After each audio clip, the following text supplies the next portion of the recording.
જય શ્રી કૃષ્ણ મિત્રો, welcome to my channel. તો ફરી પાછી હું એક નવી રેસીપી લઈને આવી ગઈ છું। તો આજે હું ઇડલીની રેસીપી શેર કરવાની છું, પણ અલગ પ્રકારની છે।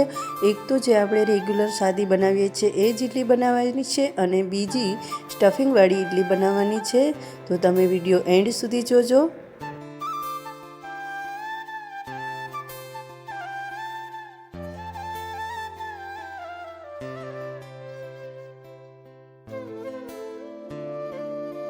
ત્યાં ઇડલીનું બેટર બનાવવાનો વિડીયો આ વિડીયામાં શેર નથી કર્યો। તમે ઢોસાનો વિડીયો જોઈ લેજો, મેં ડિસ્ક્રિપ્શનમાં લિંક આપેલી છે, કેમ કે સેમ પ્રોસેસ આમાં એ જ કરવાની છે, એટલે મેં સાથે વિડીયો શેર નથી કર્યો। ઢોસા અને ઇડલીના બેટરમાં ફરક માત્ર એટલો જ હોય છે કે ઢોસાનું બેટર થોડુંક પાતળું હોય છે અને ઇડલીનું એકદમ ઘાટું હોય છે, એટલે કે એકદમ થીક હોય છે।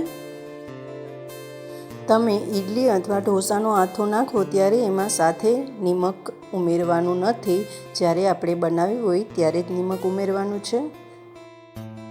જોઈ શકો છો કે આથો પણ ખૂબ જ સરસ આવ્યો છે, એકદમ બેટર ફૂલી ગયું છે। તો હવે આપણે ઇડલી બનાવીશું। એના માટે મેં જે ઢોકળિયું આવે છે એ લીધું છે, અને પાણી ગરમ આગળથી જ મૂકી દીધું છે કરવા માટે, અને ત્યારબાદ આપણે ઇડલીનું જે સ્ટેન્ડ આવે છે એ મૂકીશું, અને આપણે તેલથી એને ગ્રીસ કરી લઈશું। હવે આપણે ઇડલીનું બેટર એમાં નાખીશું। આપણે ફૂલ નથી ભરવાનું, થોડુંક એવું અધૂરું રાખવાનું છે, કેમ કે ફૂલશે એટલે, બાકી જો વધારે ભરશો તો એ બધી ભેગી થઈ જશે ફૂલીને, અને પછી આપણે એનું ઢાંકણ બંધ કરી દેવાનું છે, અને ઇડલીને ચડતા 3 થી 4 મિનિટનો સમય લાગે છે। 4 મિનિટમાં ઇડલી કૂક ન થાય તો વધારે 1 મિનિટ રહેવા દેવી, એનાથી વધારે સમય લાગતો નથી, વધારે 5 મિનિટમાં કૂક થઈ જાય છે। તમારે એને ચેક કરવા માટે ચાકુની મદદથી ચાકુની અણી કે અથવા તો કોઈ પણ ટૂથપીક છે એ ભરાવી અને ચેક કરી લેવાનું છે। જો એમાં ચોંટે તો થોડી વાર રહેવા દેવાની, બાકી આપણે ઠંડી પડે એટલે કાઢી લેવાની છે। અહીંયા ચાકુ એકદમ ક્લીન નીકળે છે, એટલે આપણી ઇડલી પ્રોપરલી કૂક થઈ ગઈ છે, અને આપણે ડીશને ઉતારી લઈશું, અને ઠંડી પડે પછી જ આપણે એને કાઢવાની છે, કેમ કે ગરમ ગરમ એ વધારે ચોંટી જાય છે નીચે અને આખી નીકળતી નથી। હવે આપણી જે રેગ્યુલર ઇડલી બનાવીએ છીએ એ બની ગઈ છે, અને ત્યારબાદ આપણે સ્ટફિંગવાળી ઇડલી બનાવીશું। એના માટે આપણે પ્લેટમાં ગ્રીસ કરી લઈશું તેલથી, અને આપણે જે બેટર છે ઇડલીનું એ થોડું થોડું ચમચાની મદદથી નાખીશું। પૂરી નથી ભરવાની, થોડું થોડું જ નાખવાનું છે, અને એને થોડીક વાર માટે આપણે કૂક થવા દઈશું। એમ લાગે કે થોડુંક એવું જે થીક થઈ ગયું છે, પછી આપણે એની ઉપર મસાલો નાખવાનો છે, એટલે કે સ્ટફિંગ નાખવાનું છે।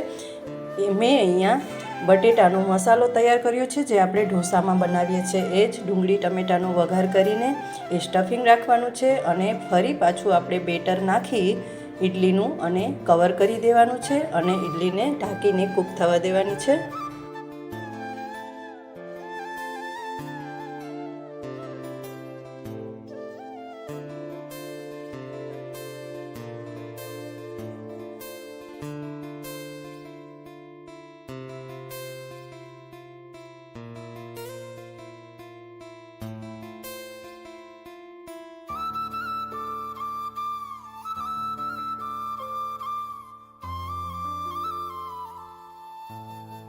તો હવે આપણી આ ઇડલી પણ રેડી થઈ ગઈ છે। ઠંડી પડે એટલે આપણે એને કાઢી લઈશું। ઇડલીને હંમેશા પ્લેટ ઠંડી પડે પછી જ આપણે કાઢવાની છે, એટલે જરા પણ ચોટે નહીં અને એકદમ આખી ઇડલી નીકળી જાય। તો તમે જોઈ શકો છો કે કેવી સરસ ઇડલી બની છે। હું એને કટ કરીને પણ તમને બતાવીશ કે સ્ટફિંગવાળી ઇડલી ટેસ્ટમાં પણ ખૂબ જ સરસ લાગે છે, તો તમે જરૂરથી ટ્રાય કરજો। આપણે એને સંભાર સાથે સર્વ કરી શકીએ છીએ, નારિયેળની ચટણી સાથે પણ સર્વ કરી શકીએ છીએ। નારિયેળની ચટણી અને સંભારની રેસીપી પણ ઢોસાના વિડીયામાં આપેલી જ છે, હું અહીંયા ડિસ્ક્રિપ્શનમાં લિંક નાખી દઈશ, તમે ત્યાં જોઈ લેજો। ઇડલી એકદમ સ્પોન્જી અને ખૂબ જ સોફ્ટ, અને ટેસ્ટમાં પણ ખૂબ જ સરસ બની છે। રેગ્યુલર ઇડલી તો આપણે બનાવતા જ હોઈએ છીએ, પણ આ સ્ટફિંગવાળી ઇડલી તમે જરૂરથી ટ્રાય કરજો, ખૂબ જ સરસ બને છે। તમને મારી આ સ્ટફિંગવાળી ઇડલીની રેસીપી પસંદ આવી હોય તો વિડીયો શેર જરૂરથી કરજો. હવે પછી મળીશું નેક્સ્ટ વિડીયોમાં. ત્યાં સુધી આવજો.